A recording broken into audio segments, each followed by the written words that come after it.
And our correspondent Pankaj now joining us live on the story. Pankaj, we understand that Vinod Kumar Binny, of course, has in fact turned down the BJP's request, claiming that he's not going to join them, but had in fact received a request from them. Speculation rife on what his next move is going to be, considering he's already begun his protest against Arvind Kejriwal in the capital. Sanjana, I'm at Jantar Mantar, and strong worded speech of angry criticism, personal attack. This is what's happening here at Jantar Mantar.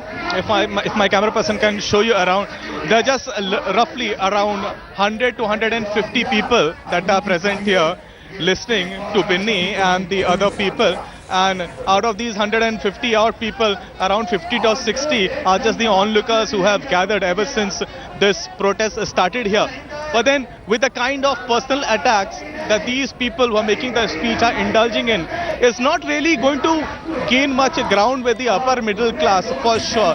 This might have some sort of an impact with the low income class that has also been associating itself with Arvind Kejriwal. But here, with whatever Mr. Binny is indulging in, is not going to help his cause anyhow.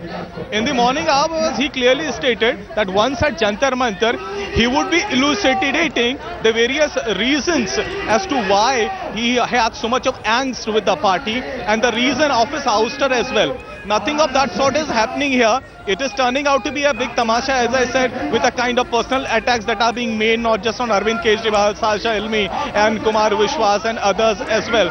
So he seems to be in his own political gear right now.